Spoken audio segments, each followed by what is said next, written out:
नवप्रेरणा कार्यक्रमाचे प्रायोजक आहेत शुभ ग्रुप। बदलापूर शहरात तुमच्या स्वप्नातील घरांची निर्मिती करणारे ईश्वर पटेल आणि मयूर पाटील यांचा शुभ ग्रुप।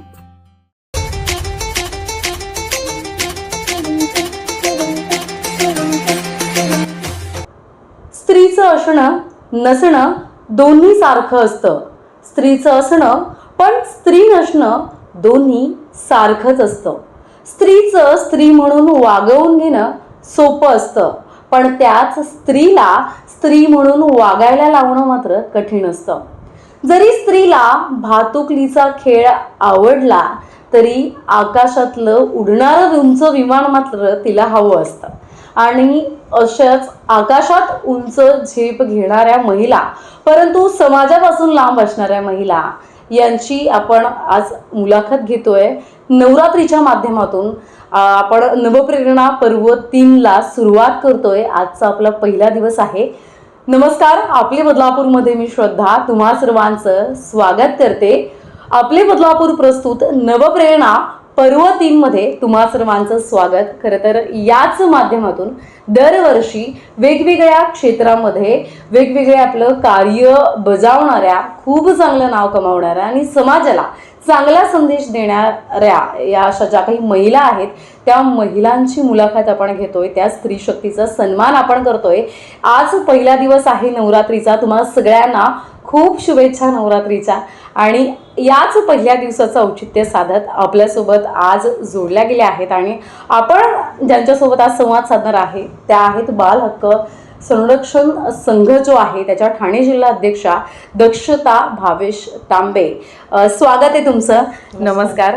आणि खरं तर महाराष्ट्र शासनाच्या अंतर्गत हा संघ येतो। 18 वर्षाखालील जे काही बालक असतात त्यांच्या ज्या काही समस्या आहेत, मग त्या आरोग्य विभागाच्या असू द्यात किंवा इतर शालेय जीवनातील असू द्यात, त्याच्या कोणत्याही समस्या असू द्यात त्या सोडवण्याचं काम खरं तर या संरक्षण संघाच्या माध्यमातून केलं जातं। कशा पद्धतीनं हा संघ जो आहे तो काम करतो, महाराष्ट्र शासनापर्यंत कशा पद्धतीनं समस्या पोहोचवल्या जातात, सोडवल्या जातात, आपण या सगळ्या संदर्भात चर्चा करणार आहोत। या मुलाखतीला सुरुवात करण्याच्या अगोदर काही दिवसांपूर्वी एक घटना बदलापुरात घडली होती। 2 वर्षाच्या आदिवासी बालकाचा सर्पदंशाने मृत्यू झाला होता आणि याच खरं तर जी काही संबंधित आरोग्य विभाग आहे, जी काही बदलापूर ग्रामीण जी काही रुग्णालय असू द्यात किंवा सोनिवली येथील जे काही प्राथमिक आरोग्य केंद्र असू द्यात, अशा सगळ्यांचा जो काही ढिसाळ कारभार आहे तो महाराष्ट्र शासनाचा जो काही आरोग्य विभाग आहे त्यांच्यापर्यंत पोहोचवण्याचं काम ज्यांनी केलं त्या दक्षता तांबे आज आपल्या सोबत असतील। काही दिवसांपूर्वी सुद्धा आपण एक छोटीशी मुलाखत घेतली होती। आज मात्र आपण एक वेगळ्या प्रकारे त्यांच्याशी भेटतोय। नमस्कार पुन्हा एकदा। काय सांगाल या सगळ्या विषयावरती आपण चर्चा करूच। आज पहिला दिवस नवरात्रीचा आणि सुरुवात खरं तर आजपासून झालेली आहे। काय सांगाल म्हणजे हे सगळं सुरुवात आता सध्या तुम्ही करताय गेल्या 3 वर्षांपासून, परंतु बालपण तुमचं गेलं कुठे, कसं बालपण गेलं, घरात कोण होतं, काय सगळी परिस्थिती होती? नमस्कार, जय महाराष्ट्र, जय भीम, जय शिवराय। मी दक्षता भावेश तांबे। बालपण माझं अगदी म्हणजे खूप सुंदर, खूप छान वातावरणात गेलं। दुसरी गोष्ट 4 भाऊ आणि मी एक बहीण असल्यामुळे खूप म्हणजे माझे लाड भरपूरच होत गेले आणि बाबांना माझ्या मुलीबद्दल खूप हौस होती। माझी मुलगी म्हणजे एक छान प्रकारे असं काहीतरी कर्तृत्ववान मुलगी अशी घडली पाहिजे असं बाबांचं मत असायचं नेहमी। त्यामुळे त्या पद्धतीने मला त्यांनी घडवलं, आईने सुद्धा आणि बाप्पांनी सुद्धा।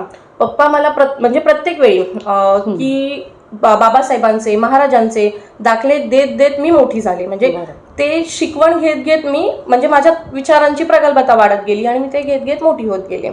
अशा प्रकारे खूप छान प्रकारे म्हणजे माझं बालपण खूप सुंदर गेलं भावा बहिणींमध्ये। म्हणजे खूप भावांनी मला सपोर्ट केला प्रत्येक गोष्टी। बरोबर। आणि मग शिक्षणानंतर म्हणजे कुठपर्यंत काय? माझं शिक्षण BSc झालेलं आहे। BSc in hotel and tourism management केलेलं आहे। ओके, म्हणजे क्षेत्र खूप वेगळं आहे आणि आला वेगळ्या नंतर क्षेत्रामध्ये।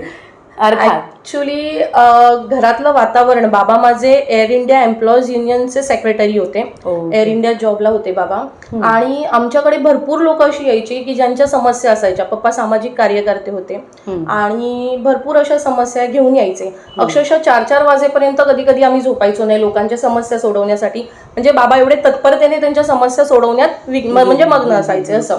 आणि अक्षरशः जेव्हा त्या समस्या सोडवल्या जायच्या ती लोक जेव्हा आमच्याकडे यायची पप्पांचं कौतुक करायला की खरंच मोहिते तुमच्यामुळे आज आमचं म्हणजे खूप सुंदर आम्ही म्हणजे आम्हाला न्याय मिळाला, तेव्हा खूप कुठेतरी बरं वाटायचं. पण ते बघत बघत मोठी झाले आणि त्याच्यानंतर मग खूप काही गोष्टी मोठं झाल्यावर म्हणजे क्षेत्र वेगळं होतं, पण जो अनुभव आला अनुभवाने म्हणजे माझं एक दादरला कॅन्टीन होतं, त्या कॅन्टीन मधून जो अनुभव आला, लग्न झालं होतं, अवघे 24 वर्षाचे होतो आम्ही, लव्ह मॅरेज लग्न होतं आमचं आणि मिस्टरही खूप सपोर्टिव्ह आहेत माझे. म्हणजे म्हणतात ना प्रत्येक महिला एका पुरुषाच्या मागे असते, तर इथे तसं आहे, महिला आहे मागे, पण माझे मिस्टर माझ्या मागे अगदी ठामपणे उभे आहेत. म्हणजे त्या व्यक्तीमुळे म्हणजे तू पुढे चाल, मी नेहमी तुझ्या पाठी आहे आणि मी नेहमी तुला सपोर्ट करीन, हा जो त्यांचा जो स्वभाव आहे तो मला खूप म्हणजे घरच्यांनाही माझ्या आणि जे माझ्या आजूबाजूला आहेत तेही म्हणजे असं मला नेहमी बोलतात की दक्षता खरंच तुला एवढा सुंदर नवरा मिळालाय की विचाराने सुद्धा सुंदर आहे, दिसायलाही सुंदर आहे आणि सगळ्यात म्हणजे सपोर्टिव्ह आहे असं. तर तो जो कॅन्टीनचा जो अनुभव होता आम्हाला एवढा विचित्र अनुभव होता, म्हणजे त्यावेळी फक्त बिझनेस करायचा एवढाच हेतू होता, कारण की शिक्षण तुमचं शिक्षण झालं होतं आणि बाकीचं लिगल नॉलेज वगैरे असं काहीच नव्हतं आम्हाला, तर फक्त बिझनेस करायचा, आपल्याला काहीतरी बिझनेसमध्ये मोठं व्हायचंय हा हेतू होता. पण ज्यावेळी आम्हाला समजलं की ते जे कॅन्टीन आहे ते टेंडर न देता, म्हणजे हेही आम्हाला माहित नव्हतं त्यावेळी की टेंडर न घेता कॅन्टीन आपण घेऊ शकत नाही. त्या 11 जणांनी 11 कामगार होते, त्यांनी त्या जागेवर एक छोटंसं आपलं संस्था नोंदवलेली आणि त्या संस्थेतर्फे त्यांनी आम्हाला कॅन्टीन प्रोव्हाइड केलं होतं. आणि ते कॅन्टीन आधी 1 वर्षाचं ॲग्रीमेंट केलं, त्याच्यानंतर माझ्या पप्पांनी 3 वर्षाचं ॲग्रीमेंट त्यांच्याकडून करून घेतलं. पण आम्हाला हेही माहिती नव्हतं की ह्यांनी टेंडर भरलंय की नाही. आणि ज्यावेळी आणि सगळे officer as a octroi officer पासून तिथे कॅन्टीन मध्ये येत होते, म्हणजे 3 स्टार प्रॉपर्टीज आम्ही केली होती दादरला त्या कॅन्टीनची, आणि सगळे सपोर्टिव्ह होते तिथे, म्हणजे काही अधिकारी खूप सपोर्टिव्ह होते. आणि त्याच्यानंतर मग तो जो कालावधी झाला म्हणजे 2 वर्ष 18 महिने ते कॅन्टीन चाललं माझं छान प्रकारे. आणि त्याच्यानंतर विदाऊट एनी नोटीस सील लागलं. सील लागल्यावर माझे एज्युकेशनल डॉक्युमेंट्स पण त्यात होते आणि सील लागल्यानंतर आता आम्ही पुढे काय करायचं. आणि त्याच्यानंतर डोक्यावर कर्ज होतं, कारण का नुकतंच 2.5 लाखाचं एक ऑर्डर आली होती आणि खूप छान छान ऑर्डर्स येत होत्या, खूप चांगल्या प्रकारे चाललं होतं. त्यावेळी खूप राजकीय मंडळींचा सपोर्ट घ्यायचा प्रयत्न केला, पण कोणीही म्हणजे प्रत्येकाने आपलं इप्सित साध्य करण्याचं बघितलं. काही अधिकाऱ्यांनी खूप सपोर्ट केला, काही अधिकाऱ्यांनी आपली पोळी भाजून घेतली, कारण का त्यांचंही नाव त्याच्यात येत होतं. त्यामुळे प्रत्येक जण आपल्या आपल्या परीने वागला. पण नंतर मग ठाम विचार केला की नाही, की आपण आता काहीतरी करायचं. इथे आपण जर का शांत बसलो तर आपल्यासारखे अजून कितीतरी जण असतील की ज्यांना न्याय मिळणार नाही. आणि त्यावेळी सुधीर नाईक म्हणून आहेत, त्यांनी आम्हाला एवढा म्हणजे प्रत्येक गोष्ट आमची समजावून घेतली सरांनी की काय आहे ह्यांच्याबरोबर एक्झॅक्ट नक्की काय घडलेलं आहे. आणि त्याच्यानंतर सरांनी एवढं म्हणजे अगदी छान प्रकारे आम्हाला सपोर्टही केला. आणि त्याच्यात असे अधिकारी होते की ज्यांनी खूप सपोर्ट केला. पण काही अधिकाऱ्यांवर कारवाई झाली, आम्हाला न्याय मिळाला, योग्य तो न्याय मिळाला. त्यांचं इन्क्रीमेंटही काही जणांचं बंद झालं आजीवन असं. आणि त्यामुळे मग कुठेतरी असं भावना येत गेली की अरे आपल्यासारख्या व्यक्ती जर का शिकलेल्या व्यक्ती एवढ्या फसू शकतात, तर अशा कितीतरी व्यक्ती असतील की ज्यांना न्यायच मिळत नसेल आणि कितीतरी ते घाबरून घरात बसत असतील. मग अशा व्यक्तींचं काय. मग त्यासाठी आपण अशी जर का कोणती समस्या आपल्याकडे आली तर आपण त्याच्या पाठीमागे का नाही उभं राहायचं. नवप्रेरणा कार्यक्रमाचे प्रायोजक आहेत शुभ ग्रुप. बदलापूर शहरात तुमच्या स्वप्नातील घरांची निर्मिती करणारे ईश्वर पटेल आणि मयूर पाटील यांचा शुभ ग्रुप. साधारण कधीची घटना असेल? ही घटना आहे 2012 मध्ये कॅन्टीन चालू झालं माझं, आणि ही 14ची घटना आहे, 13-14च्या मध्ये असं 14 मध्ये बंद झालं. आणि मग त्याच्यानंतर बाल हक्क संरक्षण संघ कधी तुम्ही म्हणजे असं हे यामध्ये कधी आपण ऍक्च्युली मी त्याच्यानंतर मग असं छोटी मोठी आम्ही लोकांना मदत करणं हे करणं त्या गोष्टी चालूच होत्या. मग मी 7 वर्षांनंतर बदलापुरात आली, 7 वर्षांपूर्वी बदलापुरात आल्यानंतर मी शिवसेना महिला शाखा प्रमुखही आहे. तर तेही काम आहे आपलं चालू. पण त्याच्यानंतर मी 3 वर्ष झाली, मी आज ठाणे जिल्हा अध्यक्ष आहे बाल हक्क संरक्षण संघाची. कारण का मला बालकांवर आणि महिलांवर काम करायला कारण खूप आवडतं. त्याच्यात फोकस ऍक्च्युली काय होतं, राजकीय मंडळी फक्त आपलं वोटिंग बँक भरण्यासाठी सगळ्या गोष्टी करतात. म्हणजे काही जण अशी आहेत की खरंच खूप प्रामाणिक हेतू असतो काम करण्याचा, पण काही जण अशीही आहेत. तर मला ते हेतू नाही पटत. माझी अशी इच्छा आहे की आपण समाजाला काहीतरी देणं लागतो. जर का आपल्याला म्हणजे महाराजांनी बाबासाहेबांनी जे काही केलं, आज महाराजांमुळे स्त्रीला इज्जत मिळाली, आज बाबासाहेबांमुळे आपण इथे बसू शकतोय, आज सावित्रीबाई फुलेंमुळे आपल्याला शिक्षण घ्यायचा अधिकार मिळालाय, नाही तर आपण काय होतो, स्त्री म्हणजे चूल आणि मूल ह्याच गोष्टी होत्या. त्यामुळे मला असं वाटतं की प्रत्येकाने असं जर का समजलं की मी समाजाला काहीतरी देणं लागतो आणि त्यानुसार प्रत्येक लोकप्रतिनिधीने अशा प्रकारे काम केलं तर कशाला काय नुकसान होईल आणि लोक हॅप्पी राहतील की नाही बाबा मी ज्याला निवडून दिलंय ती खरंच व्यक्ती खूप छान आहे. आणि म्हणून मला बालकांसाठी आणि महिलांसाठी काम करायला खूप आवडतं आणि तो जो काम झाल्यावरचा जो सुखद अनुभव असतो तो माझ्या मनाला खूप म्हणजे खूप असं मोठं असं वाटतं, उत्साह मिळून जातो. अर्थात तो सुखद अनुभव सुद्धा आपण जाणून घेणार आहोत, कोणता सुखद अनुभव आहे. परंतु मग हा जो संघ आहे कसं म्हणजे तुम्हाला समोरून सांगण्यात आलं की तुम्ही या ठिकाणी अध्यक्षपद भूषवा किंवा काय, कसं तुम्ही जॉईन केलं? ऍक्च्युली माझं काम तर चालूच होतं, काही पद नसताना सुद्धा काम चालू होतं. मी डिरेक्टली म्हणजे प्रत्येक व्यक्तीसाठी आणि प्रत्येक महिलेसाठी म्हणा, बालकांसाठी म्हणा, प्रत्येक गोष्टीत जात असायचे. तर त्याच्यानंतर फेसबुक मार्फत नंतर माझे इंटरव्ह्यूज झाल्या, त्याच्यानंतर की त्यांनी मला ऑफर केली की मॅडम तुम्ही असं असं काम करू शकता का. तर म्हटलं ठीक आहे. मिस्टरांशी बोलून घेतलं. मिस्टर बोलले अरे छान आहे, म्हणजे तुला ज्याच्यात इंटरेस्ट आहे ती चांगली अपॉर्च्युनिटी तुझ्या समोर आलेली आहे, तर तू ह्याच्यात चांगल्या प्रकारे काम करू शकशील. म्हटलं ठीक आहे चालेल. आणि मग त्याच्यानंतर मग प्रवास सुरू झाला अर्थात. आणि गेल्या 3 वर्षांपासून ठाणे जिल्हा अध्यक्ष म्हणून त्या काम करतात. फक्त बदलापूर शहराचं नाही तर संपूर्ण ठाणे जिल्ह्याची जबाबदारी आहे.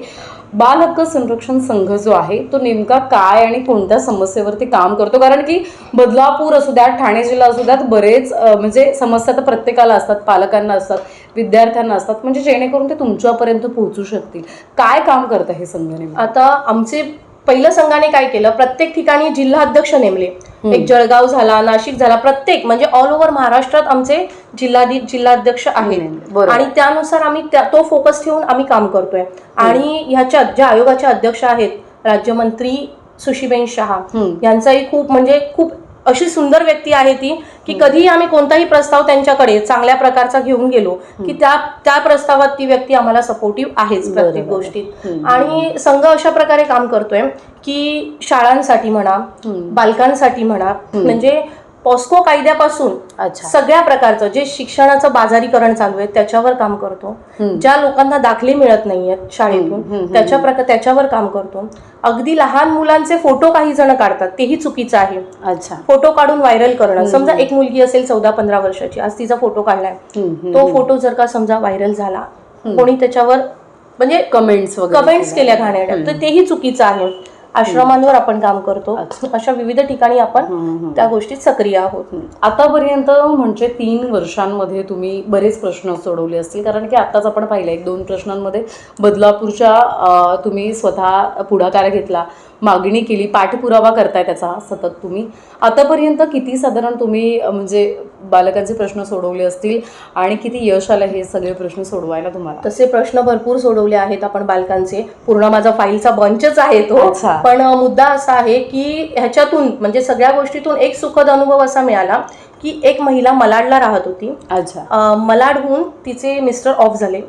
तिचे मिस्टर ऑफ झाल्यावर 2 मुलं होती तिला. मलाडच्या एका स्कूलमध्ये होतं, स्कूलचं नाव मी नाही घेत, त्या स्कूलमध्ये तिची मुलं होती. आणि 2 वर्ष त्या महिलेने फी भरली नव्हती. 80,000 रुपये फी झाली होती. 2-3 वर्ष म्हणजे त्या महिलेने शाळेतही नाही पाठवलं त्यामुळे मुलांना, की फी मागणार आणि मग मुलांना टॉर्चर होणार, इतर मुलं बघणार. आणि त्याच्यात तिचे मिस्टरही ऑफ झाले. मिस्टर ऑफ झाल्यानंतर तिने आपल्या भावाकडे म्हणजे बदलापूरला आपल्या इथे प्रस्ताव म्हणजे ती इथे आली राहायला आली. त्याच्यानंतर तिला एका आशा वर्करने सांगितलं की अशा अशा तांबे मॅडम आहेत, तू त्यांच्याकडे जा, त्या तुला नक्की सपोर्ट करतील. तर ती महिला माझ्याकडे आली. अक्षरशः त्या महिलेकडे काहीच नव्हतं, नाही त्या शाळेचा म्हणजे मोबाईल नंबर होता, पुन्हा तिचं घर बिचारीचं तुटलं होतं मलाडला, म्हणजे ती मलाड मालवणीला राहत होती. त्या पावसाच्या ह्याच्यात तिचं घरही हे झालं होतं, त्यामुळे डॉक्युमेंटेशन्सही काही नव्हते तिच्याकडे.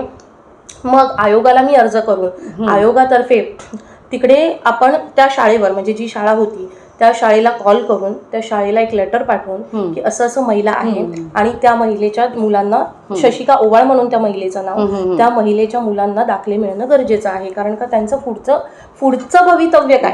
आणि त्यानुसार बरोबर 1 महिन्याच्या आतच त्या महिलेला कॉल आला की तुम्ही या आणि दाखले घेऊन जा. आणि ती महिला आली, दाखले घेऊन गेली. तिने लिटरली मला फोन केला की ताई तुम्ही या ठिकाणी या. मी गेले त्या ठिकाणी. साठेबाईंच्या शाळेच्या इथे तिच्या मुलीला ॲडमिशन घ्यायचं होतं.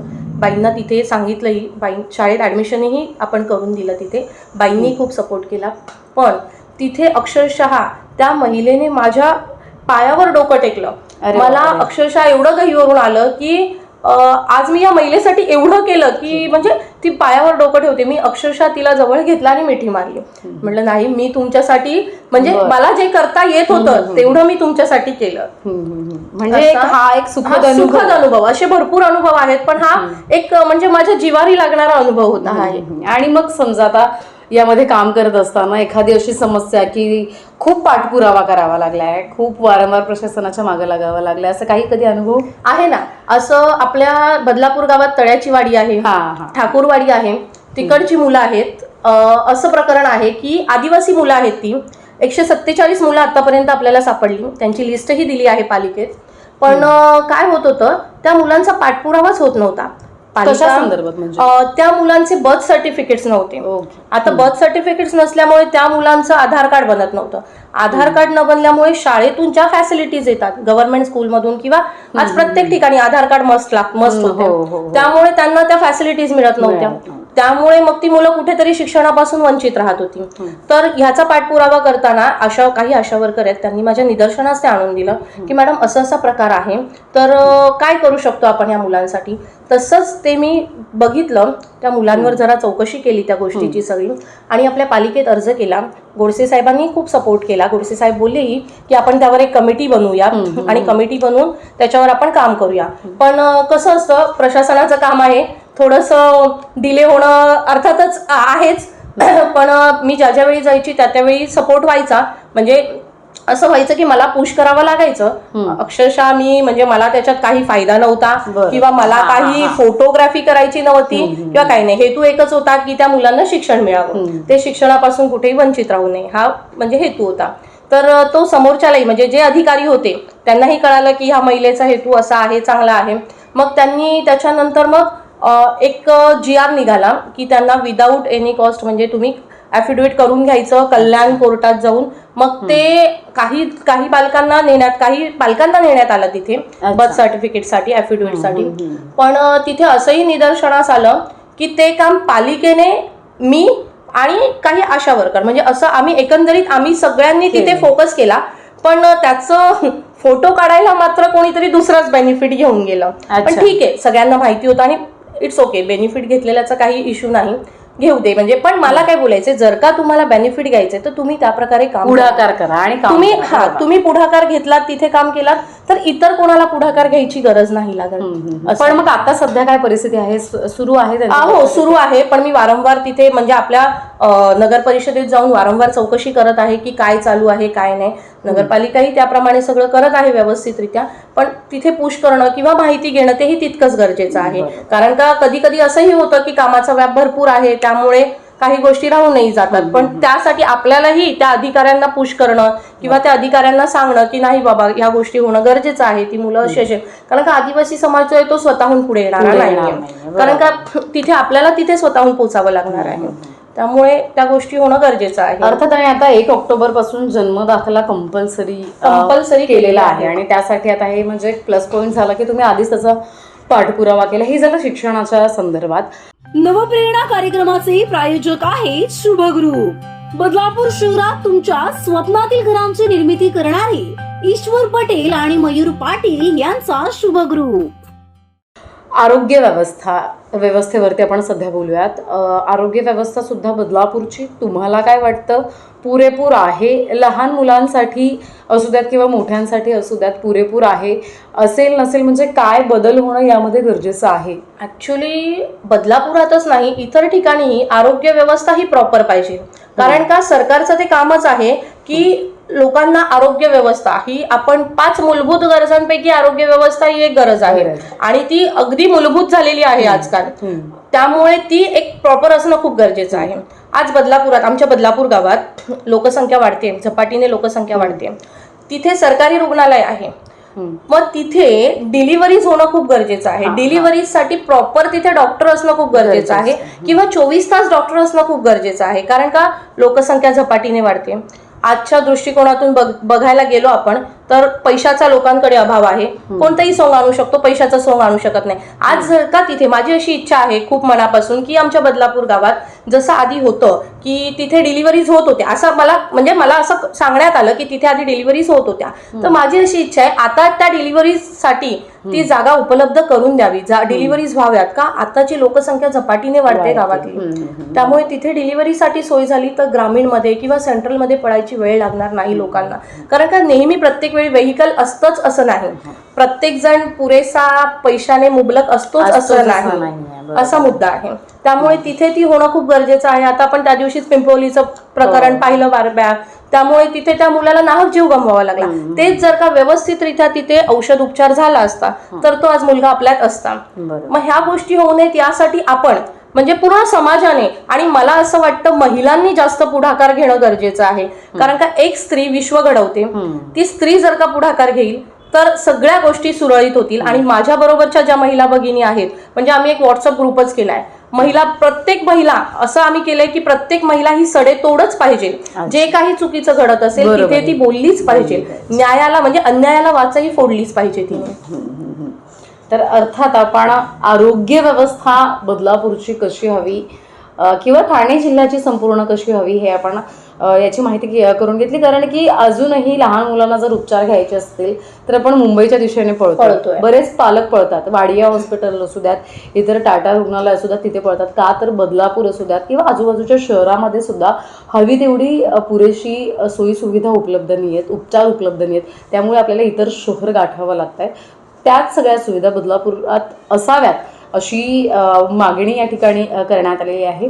हे सगळं झालं. आता हे सगळं करत असताना तुमचे म्हणजे काय घरच्यांचा तुम्हाला पाठिंबा कसा असतो? कारण की एखाद्या म्हणजे आता जे काय करताय सामाजिक काम करताय तुम्ही, सामाजिक कार्य तुमचं सुरू आहे या माध्यमातून, वेळ लागतोच, परंतु या सगळ्यामध्ये घरच्यांचा पाठिंबा तेवढाच असणं गरजेचं असतं. आता जसं तुम्ही सुरुवातीला सांगितलं मिस्टरांकडून पतीकडून मिळणारा पाठिंबा आणि तुमच्या माहेरच्यांकडून कसं सगळं तुम्हाला मिळत गेलं? ऍक्च्युली माहेरच्यांकडून तर भरपूर सपोर्ट आहे, तसा सासरचाही सपोर्ट आहे. म्हणजे सासू ही माझी पूर्ण अशी खमकी आहे छान, म्हणजे तिचाही सपोर्ट आहे. आणि जास्त करून म्हणजे सगळ्यात माझी मम्मीचा खूप सपोर्ट आहे. कारण का मम्मी स्वतः पप्पा मुंबईला आहेत, मम्मी माझ्या जवळ आहे.